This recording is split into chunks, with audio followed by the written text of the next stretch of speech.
Jadi kita harus lebih paten lagi. Soalnya Raja Jawa ini kalau kita main-main celaka kita. Saya mau kasih tahu aja, jangan coba-coba main-main di barang ini.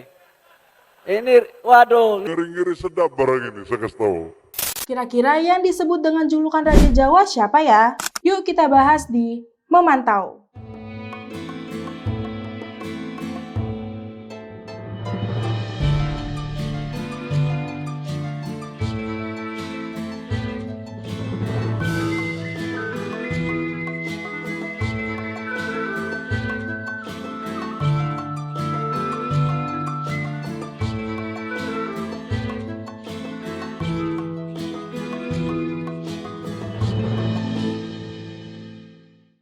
Bahlil Lahadalia, Ketua Umum Partai Golkar, menyebut Raja Jawa dalam pidatonya di Munas Golkar ke-11 pada 21 Agustus lalu.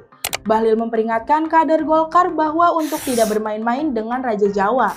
Walaupun ia tidak menyebutkan secara gamblang siapa Raja Jawa tersebut, banyak spekulasi yang ditimbulkan. Salah satu pengamat politik, seorang Direktur Eksekutif Parameter Politik Indonesia, Adi Prayitno, menilai bahwa yang dimaksud dengan Raja Jawa oleh Bahlil yaitu Presiden Republik Indonesia, Joko Widodo ataupun Prabowo Subianto sebagai presiden terpilih, yang selama ini Presiden RI merupakan orang Jawa. Jika melihat kembali ke tahun 2014, awal mula Jokowi terpilih sebagai presiden, biografi beliau sangatlah menarik.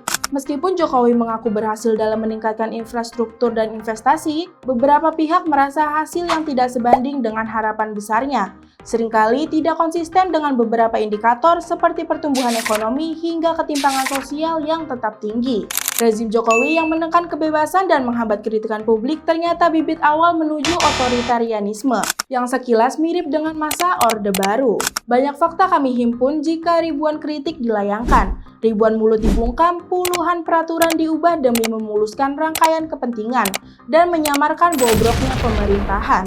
Selama Jokowi menjabat, kita juga banyak melihat jajaran politisi yang diisi dengan orang-orang yang punya hubungan baik dengan Jokowi. Setidaknya pantau menghimpun seperti Bagaskara Ikhlasula Arif, yaitu putra dari adiknya Jokowi yang mendapat jabatan sebagai non-government relation di Pertamina. Hingga tim sesnya di masa kampanye pun banyak yang mendapatkan jabatan, seperti Budi Ari Setiadi yang jadi Menkominfo, Nezar Patria jadi Wamenkominfo, Pahala Mansuri jadi Wamenlu, dan masih banyak lagi.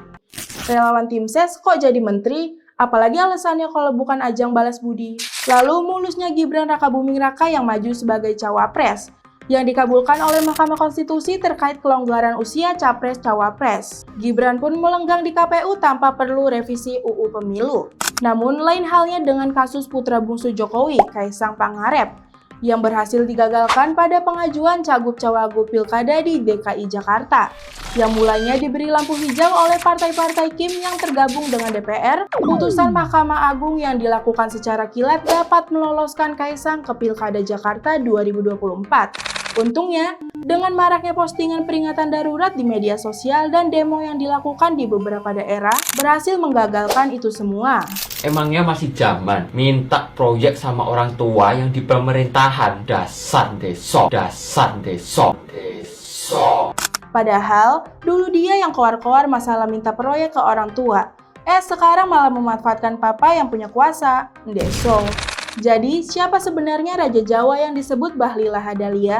Jokowi yang dikenal atas peningkatan infrastruktur, namun menghadapi kritik tentang ketimpangan sosial dan kebebasan bersuara.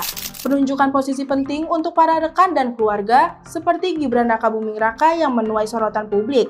Ditambah Kaisang Pangarep yang gagal mencalonkan diri di Pilkada Jakarta. Gimana nih pendapat kalian tentang dinamika ini? Mari kita pantau terus di Memantau.